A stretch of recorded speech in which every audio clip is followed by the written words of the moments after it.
Hola, muy buen día.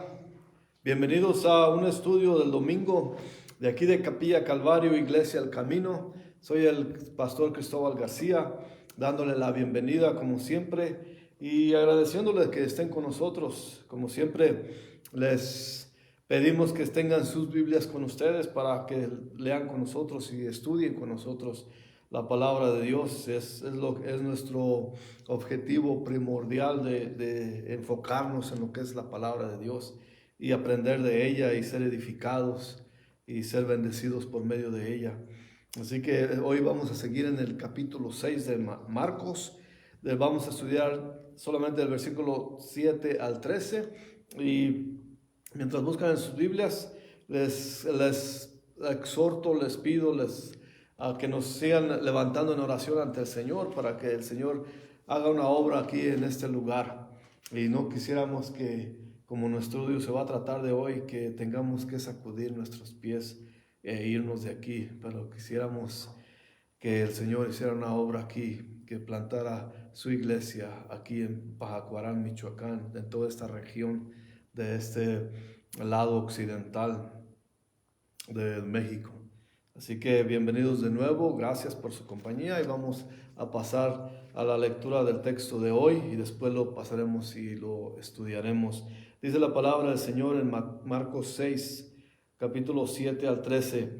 Después llamó a los 12 y comenzó a enviarlos de dos en dos y les dio autoridad sobre los espíritus inmundos y les mandó que no llevasen nada para el camino, sino solamente bordón, ni alforja, ni pan, ni dinero en el cinto, sino que calzasen sandalias y no vistiesen dos túnicas. Y les dijo, donde quiera que entréis en una casa, posad en ella hasta que salgáis de aquel lugar.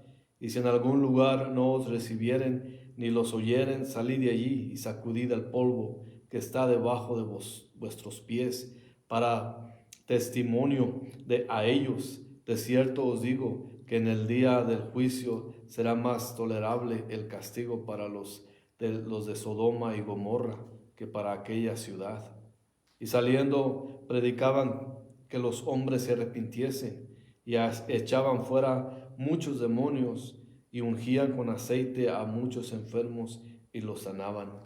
Señor, le damos gracias por este día que podemos venir un domingo más, Señor, a estudiar su palabra. Le pedimos, como siempre, que sea su Espíritu Santo el que nos enseñe, que nos explique, que podamos entender el contexto de su enseñanza en este día, Señor. Bendiga su palabra, Señor. Exalte su nombre para que podamos venerarlo, Señor, aprender de usted y ser edificados y tener el conocimiento de sus escrituras, Señor. Gracias por esta oportunidad nueva. Gracias por este día. Lo bendecimos y lo alabamos, Señor, en el nombre precioso de Jesucristo nuestro Señor. Amén. Bueno, pues ahí venimos ahora, después de todos los acontecimientos pasados del Señor, no poder hacer nada en Nazaret por causa de la incredulidad de la gente. Ahora decide el Señor, y dice aquí el versículo 7 de Marcos 6, después llamó a los 12 y comenzó a enviarlos de dos en dos y les dio autoridad sobre los espíritus inmundos. Es decir, vemos que cuando el Señor originalmente llamó a los 12 apóstoles, el propósito principal era de entrenarlos, de enseñarlos para que le asistieran y eventualmente pudieran ocupar su lugar cuando regresara a estar el Señor con Dios Padre.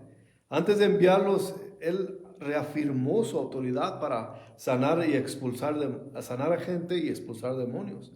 El hecho de que fueran de dos en dos provee un compañerismo, un apoyo el uno con el otro, animándose mutuamente. Y también tener la responsabilidad y un buen testimonio adecuado. Así que ese principio todavía tiene mucha importancia en este día. Y es muy bueno seguirlo y practicarlo en este tiempo para que la iglesia sigas teniendo poder espiritual, pues todos los miembros necesitamos de los unos de los otros. para mantenernos íntegros, firmes y con poder espiritual. Así que tenemos que seguir así, tenemos que tener esa responsabilidad los unos con los otros, porque yéndose uno solo, muchas veces las trampas del enemigo, que es muy astuto, puede tropezar a un hermano solo. Que el uno tiene que tener testimonio ante el otro para que pueda permanecer la integridad y la espiritualidad en la persona. Eso es necesario hoy en día mucho más, porque el mundo es muy atractivo y muy seducidor. Vemos como pastores caen, pastores, muy buenos pastores, caen en pecado por causa de la responsabilidad espiritual que tienen que tener para otros. La realidad de las cosas es que sí nosotros necesitamos mucho de compañerismo, de hermanos, para mantenernos en esa manera y ser responsables en cuanto a hacer nosotros tener una firmeza de integridad, de mantener esa relación con Dios, porque esa valentía a veces se tiene que apoyar en alguien más, en alguien espiritual que nos diga: hey, hermano, estás fallando aquí. No puedes hacer eso. Y es muy importante eso, que nos llame la atención, porque el Espíritu Santo, claro que nos llama la atención, pero a veces necesitamos de alguien de confianza. Es muy triste ver hoy en las iglesias que el pastor no llama a los que atienden a su congregación a ser responsables e íntegros, a dejar el pecado detrás. Porque o ya sea que el mismo pastor está en pecado o no quiere que la gente se vaya. Y eso es triste y es devastador para una iglesia, porque ahí no está el Señor. El Señor no puede usar gente así. Y solamente es como un club social donde se solapan el pecado uno con los otros. Y la palabra de Dios no está como centro principal de esa congregación. Entonces, así como el Señor mandó de dos en dos para mantenerlos firmes, y eso es lo que la iglesia necesita hoy, la responsabilidad de tener adecuadamente comportamiento cristiano, de ser íntegros. Sobre todo la integridad de un cristiano es muy importante en la iglesia. Y vemos aquí como dice aquí el versículo 8 hasta el 11, y les mandó que no llevasen nada para el camino, sino solamente bordón, ni alforja, ni pan, ni dinero en el cinto, sino que calzasen sandalias y no vistiesen dos túnicas. Y les dijo: donde quiera que entréis en una casa, posad en ella, y hasta que salgáis de aquel lugar. Y si algún lugar no os reciben, ni os oyeren, salid de allí y sacudid el polvo que está debajo de vuestros pies, para testimonio a ellos. De cierto os digo, y esta advertencia es muy firme, y digo que en el día del juicio será más tolerable el castigo para los de Sodoma y Gomorra que para aquella ciudad. Antes de seguir, quiero abrir un paréntesis aquí en el versículo 11, como el Señor no anda con juegos, no anda con jugarreras. Esto es importante saber que como dice, que aquellos que no reciban la palabra, que aquellos que no reciban al Evangelio, les será más tolerable para el castigo de Sodoma y Gomorra. Hasta los incrédulos, hasta los que no han estudiado la Biblia, saben lo que pasó en Sodoma y Gomorra. Y entonces ya no hay que explicar nada de eso. Pero regresando al contexto, estas instrucciones son para los 12 en ese viaje misionero, los cuales se dan con más detalle en Mateo 10. Aquí explica un poquito más de elaboración en cuanto a las escrituras. Y aquí Mateo dice en el versículo 5, el capítulo 10, versículos 5 al 15, dice: estos 12 envió Jesús y les dio instrucciones diciendo: por camino de gentiles no vayáis, y en la ciudad de samaritanos no entréis, sino ir antes a las ovejas perdidas de la casa de Israel. Vemos aquí que el primer viaje misionero de los 12 apóstoles, ellos no fueron a los gentiles. El Señor los mandó a los judíos específicamente. Y por eso les dice aquí que no vayan a predicar. Ya el Señor tenía un plan, pero ese plan vendría después para alcanzar a los gentiles o a los no judíos. Y dice el versículo 7 aquí de Mateo 10, y yendo a predicar, diciendo, el reino de los cielos se ha acercado. Sanad a enfermos, limpiad leprosos, resucitad muertos, echad fuera demonios.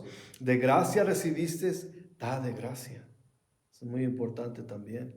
No os proveáis de oro, ni plata, ni cobre en vuestros cintos, ni de alforja para el camino, ni de 2 túnicas, ni de calzado, ni de bordón, porque el obrero es digno de su alimento. O sea que vemos como aquí dice, esos son a los apóstoles que Dios envió.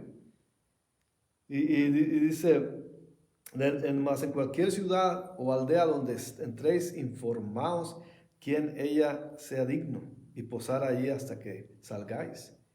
Y entrar en la casa y saludarla. Y si la casa fuere digna, vuestra paz vendrá sobre ella.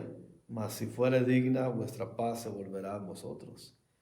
Y si algunos no os recibiere ni oyere vuestras palabras, salid de aquella casa o ciudad y sacudid el polvo de vuestros pies. De cierto os digo que en el día del juicio será más tolerable el castigo para la tierra de Sodoma y Gomorra que para aquella ciudad. Esas son palabras fuertes que tenemos que predicar, que tenemos que decir. Mucha gente no menciona esto. Y muchos pastores enseñan como que, oh, Dios te necesita, Dios quiere salvarte, quiere darte. Dios no necesita a nadie, pero Él tiene amor. Dios es amor, como la palabra dice. Pero Él ya abrió las puertas para todo aquel que quiera venir en pos de Él. Pero aquel que la rechaza, ya vemos el resultado. Aquel que rechaza a Dios y a su Hijo, vemos los resultados, no hay que decir más. Pero veremos los resultados de esta misión particular hasta el versículo 30. Pero al parecer, estas reglas eran para facilitarles el viaje y exhortar a los discípulos que tuvieran plena confianza en Dios.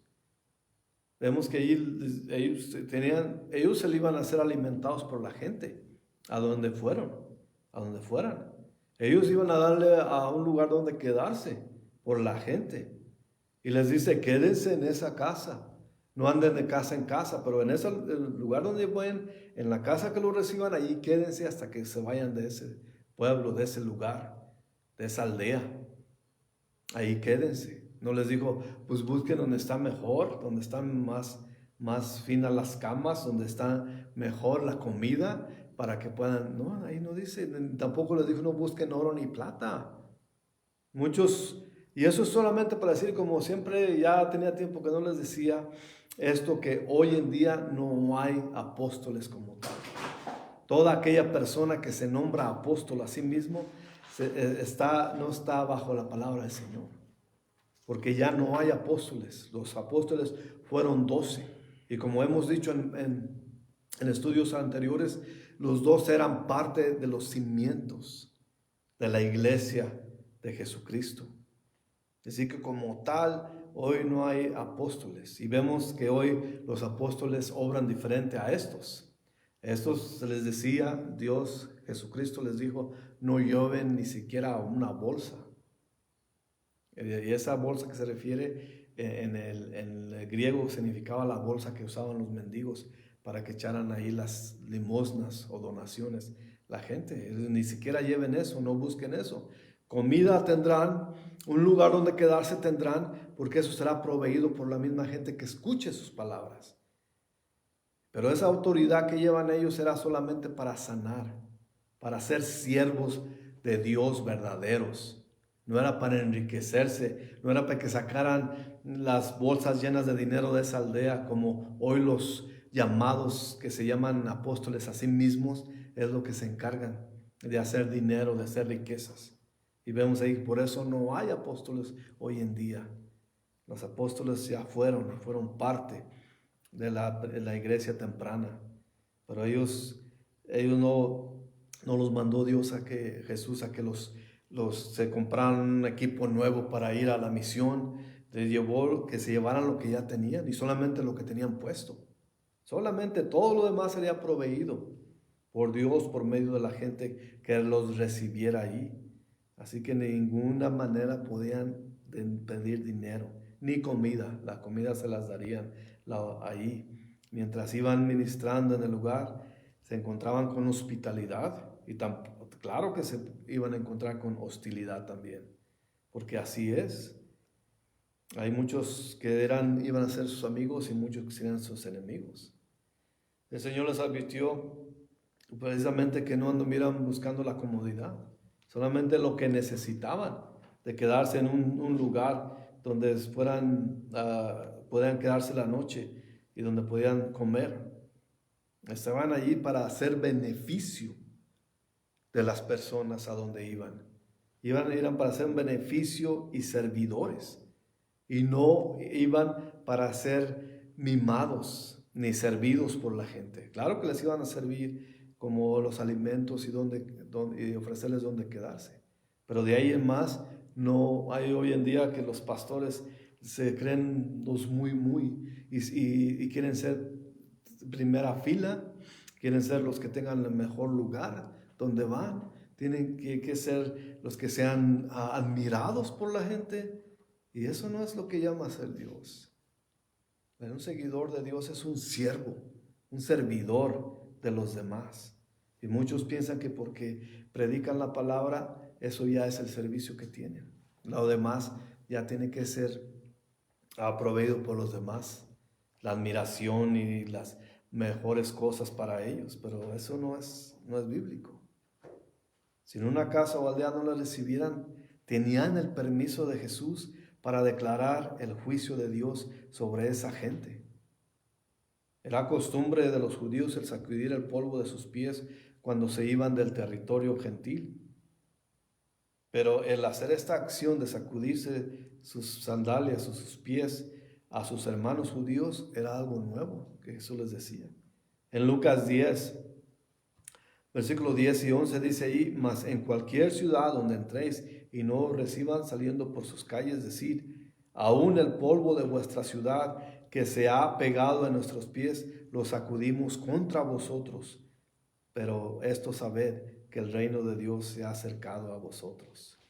Y luego también en Hechos, ahí dice, en Hechos 13, versículo 51, dice: ellos entonces, sacudiendo contra ellos el polvo de sus pies, llegaron a Iconio. En esta particular escena de Hechos 13 se trata cuando Pablo y Bernabé se fueron al primer viaje misionero y fueron a Antioquía y Pisidia y trataron de ministrar ahí, pero también Pablo quería ir primero a ministrar a sus hermanos judíos. Y allí hicieron todo un complot los líderes judíos y animaron como dice las escrituras allí en Hechos 13, que los líderes judíos convencieron a mujeres piadosas, así dice la escritura, para que juntaran un grupo y los echaran de ahí, los corrieran, los expulsaran. Y es cuando Pablo, y notemos que eran judíos los que Pablo y Bernabé querían ministrar a ellos. Entonces ellos se fueron mejor. Es cuando Dios los envió a los gentiles. Y eso es que es muy importante. Ahora, como estaba diciendo, como que no hay apóstoles hoy en día, la palabra enviar que se usa en el versículo 7 significa apostelo, con doble L, apostelo, que en griego es la palabra griega y nos da la palabra en español apóstol. Eso quiere decir enviar a alguien en una comisión representando a alguien más sobre ellos. Y ese alguien más es nuestro Señor Jesús. Así que esto lo que significa es para representar a alguien, ser enviado específicamente. Y por eso les dicen a los pastores que se dicen apóstoles hoy en día: ¿quién te envió? Jesús te tuvo que enviarte. Pues sí, me habló y que fuera para allá. Al único que, ¿cómo lo hizo con Pablo? El único que no caminó con él Pablo fue el único apóstol que no caminó con Jesús en la tierra, pero fue después de la resurrección de nuestro Señor que Él se lo llevó a Arabia a darle un buen entrenamiento. Entonces los de hoy dicen, bueno, Él me habló y me dijo a mí en persona, tú ve, yo te envío. Claro que todos somos enviados, pero ya no somos apóstoles, somos siervos, somos también discípulos que vamos a predicar la palabra del Señor. Y eso es ser enviado. Y es como aquellos que que Dios mandó sin nada, fue para que dependieran totalmente de Él. Y así es como nos manda el Señor. Llegamos a un punto donde tenemos nuestra vida según nosotros ya hecha, ya planeada, y el Señor de repente nos manda, pero nos manda a que dependamos de Él. Y eso es parte de nuestro testimonio, de mí y de mi esposa, que nosotros pensábamos que el Señor nos iba a mandar y que nos iba a proveer por cierta manera, pero no lo hizo así. No lo hizo como nosotros pensamos, pero el Señor nos sorprendió que provee por nosotros, no de la manera que pensamos, pero Él provee, porque, ¿y cómo sabemos que sí fuimos enviados? Porque dejamos todo. Dejamos una vida en un lugar donde ya nos estábamos alistando para que nuestros hijos ya estaban creciendo, ya estaban llegando a la edad adulta y estábamos ya nosotros preparándonos para vivir nuestra vida de ser en un hogar ahora sin hijos. Pero es cuando el Señor nos movió en el corazón que nos fuéramos de ahí. Y así como a ellos, yo no soy ningún apóstol, yo soy un discípulo de Dios. Pero así como envía al Señor, así nos envió y así los envió a ellos. En esta manera nos vemos nosotros también, que no nos dijo que tuviéramos la seguridad, que no trajésemos la seguridad de estar bien económicamente, pero que Él iba a proveer. Y así lo hizo, así lo está haciendo. Y ya tenemos 3 años aquí en el ministerio y aunque no se ve mucho allá afuera, porque es tierra dura, es mucha piedra allá afuera en este terreno, hablando espiritualmente, pero el Señor ha proveído por nosotros, si no nos vamos de aquí hasta que el Señor no nos diga otra cosa. Pero en esa manera vemos que el Señor quería que los apóstoles dependieran de Dios totalmente para todo, porque Él los envió, y así ellos también. Y también cuando ellos fueron enviados, también la gran comisión que tuvieron era que predicaran la palabra. Es todo. Pero ese poder que les dio, al ratito vamos a ver por qué les dio ese poder de sanar. Y el Señor siempre sigue sanando.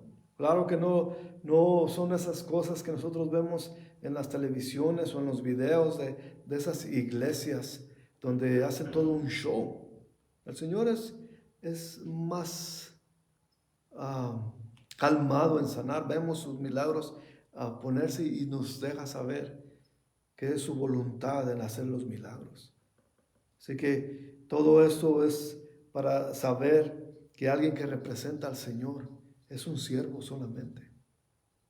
La exalta a Dios, la exaltación y la bendición es para Dios. Todo el Señor no da su gloria a nadie, es totalmente de Él. Y por eso los 12 solamente iban representando a Jesús y hacer su obra. Jesús les dio a estos hombres la autoridad apostólica y la habilidad divina para hacer la obra que mandó hacer. Eso es lo que hace el Señor. No solamente te manda, pero te equipa. No te equipa dándote millones de pesos, pero te equipa dándole habilidad y enseñándote. Por eso nosotros nos llamamos cristianos bíblicos, porque hay muchos que no son bíblicos. Hablan de Jesús, hablan de Dios, pero hablan solamente de ellos.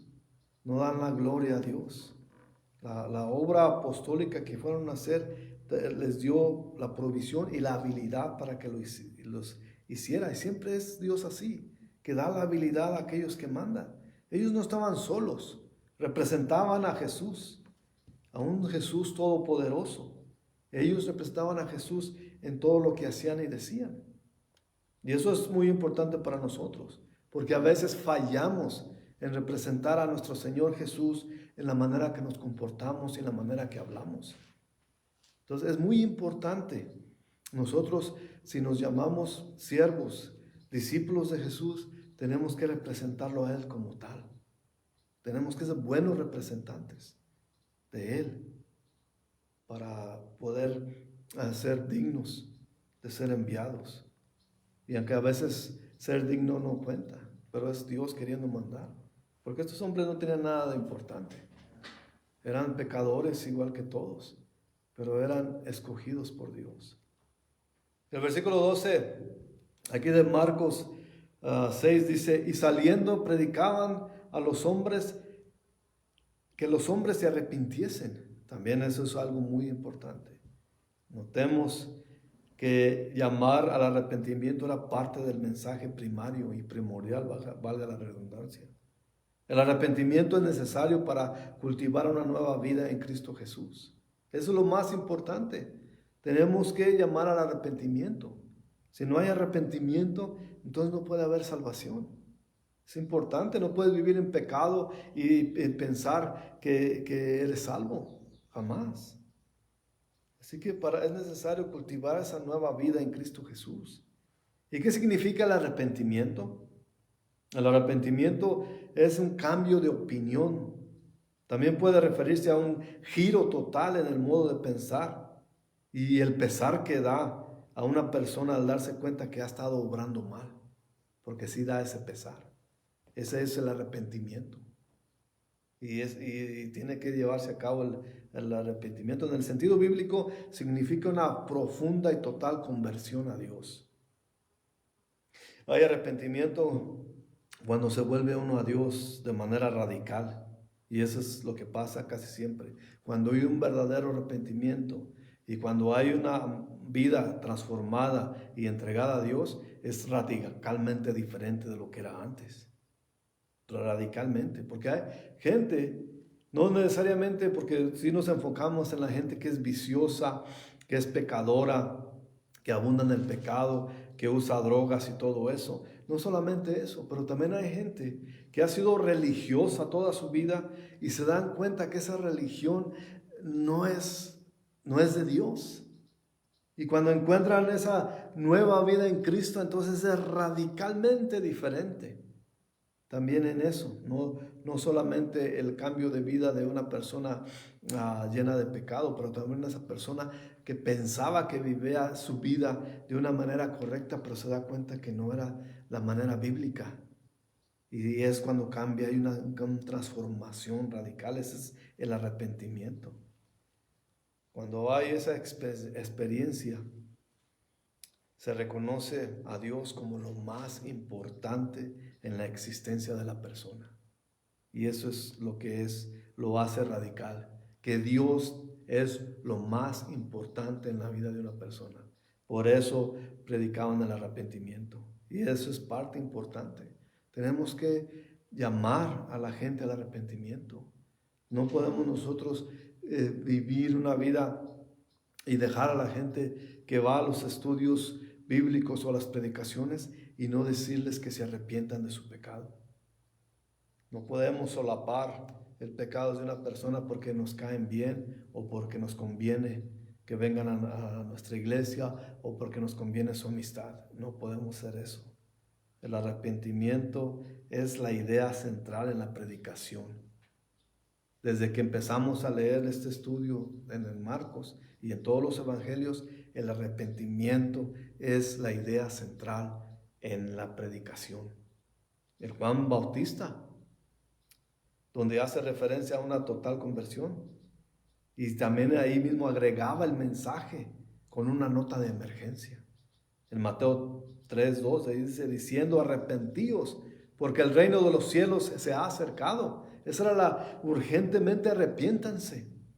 Todos aquellos quienes estaban preparados para darle su vida a Jesús de esta manera nueva y radical orientación, lo demostraron bautizándose, como vimos en Marcos 1, versículo 4, cuando vemos que Juan bautizaba en el desierto y predicaba el bautismo de arrepentimiento para perdón de pecados. El énfasis en la necesidad de un cambio de vida total sigue ese presente arrepentimiento. El mensaje del arrepentimiento es y será siempre la predicación de todo aquel que sigue a Jesús.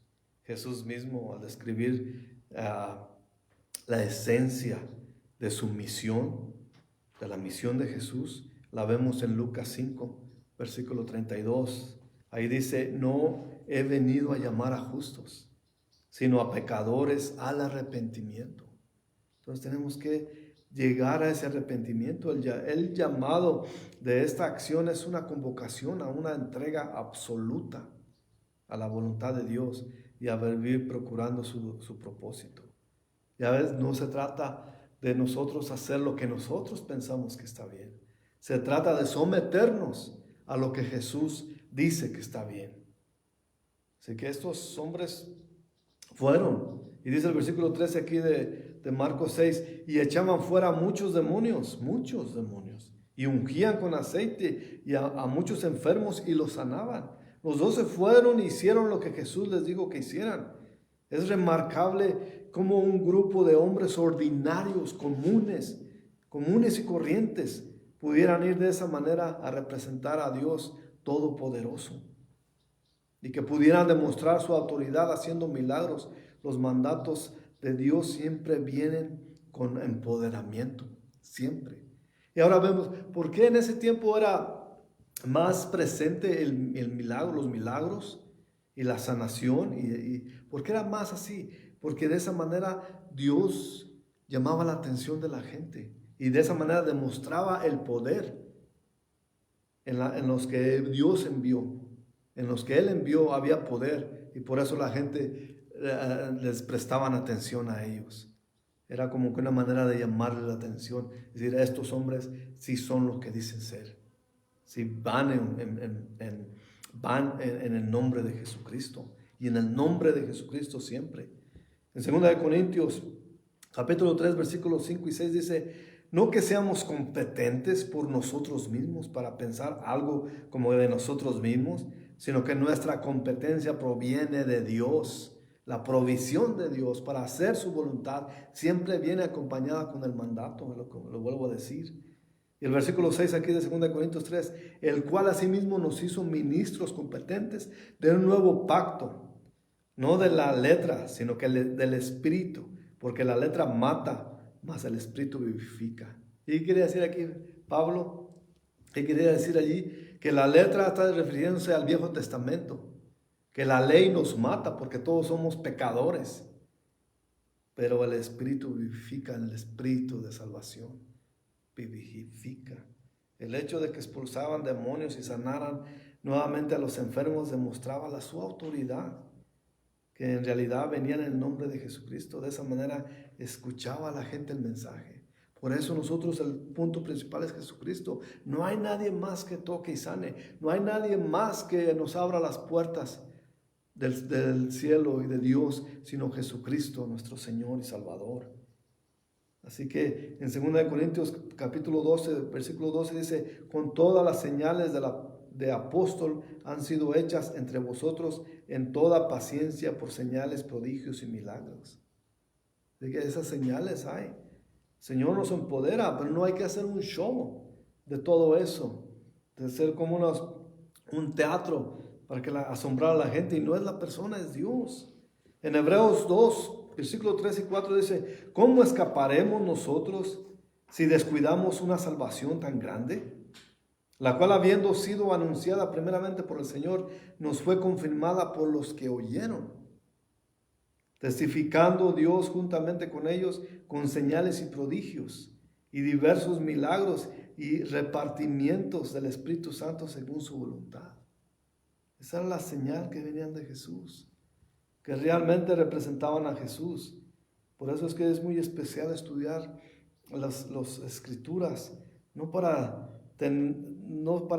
creernos más, sino para tener más firme la referencia en cuanto a saber si uno viene de Dios o de hombre. Y nadie puede venir a engañarnos, porque según la palabra, si conocemos la palabra, nadie puede venir a mentirnos, que se dicen hacedores de milagros, que se dicen apóstoles, y si no conocemos las escrituras les vamos a creer. Hay muchos que ya les han descubierto el teatro que hacen, porque nada se queda oculto ante el Señor. Han descubierto cómo hacen las trampas para hacer pensar a la gente que hacen milagros, que sanan gente, que restauran a los cojos, a los inválidos. Ya las han descubierto, porque Dios no se queda con nada. A todos los va a sacar a la luz, todas las patrañas y las trampas que hagan. Pero la única manera de saber que alguien viene del Señor es por medio de la palabra.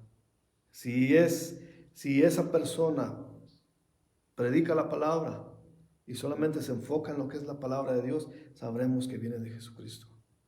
Porque no hay nada, muchos que son muy habilidosos para hablar. Hay muchos que cuentan unas historias muy bonitas que hacen llorar a la gente, pero de su propia boca, de su propio pensamiento, y no se enfocan en la palabra de Dios. Así que todo lo que hacemos nosotros, si nos llamamos bíblicos, es porque nos apegamos a la Biblia. Y si la estudiamos juntos, nadie podrá engañarnos. Así que vamos a orar. Señor, te damos gracias, Padre, por estas palabras, por esta escritura que usted la ha dejado para nosotros, para nuestras vidas, para guiarnos, para informarnos, para corregirnos también, Señor. Gracias, Padre, porque este es un buen Padre, Señor, que no nos dejó ahí nomás a querer hacer lo que nosotros pensáramos que estaba bien, pero nos dio una manera de regirnos, de vivir y de aceptar, Señor. Nuestra oración, Señor, es que usted toque y salve gente en estos lugares, Señor. Que usted bendiga y haga una gran obra de salvación en esta región, Señor. Que nos use para predicar su palabra. Y que nadie, no nos tengamos que ir de aquí sacudiendo el polvo de nuestros zapatos, Señor. Ayúdenos, Señor, a serle fiel. Ayúdenos a no claudicar. Ayúdenos a tener fe para esperar en usted, Señor. Que usted hará una gran obra aquí, Señor. Y ahora, Señor, le pido por aquellos que están acompañándonos en este estudio, que usted provea por sus necesidades, que toque y sane sus enfermedades y bendiga grandemente sus hogares, Señor. Gracias, Padre, por su amor. Gracias por su salvación, Señor. En el nombre que es sobre todo nombre, Jesucristo nuestro Señor y Salvador. Amén. Nos veremos la próxima semana. Que Dios los bendiga grandemente y sigan orando por nosotros, por favor. Nos vemos hasta la próxima.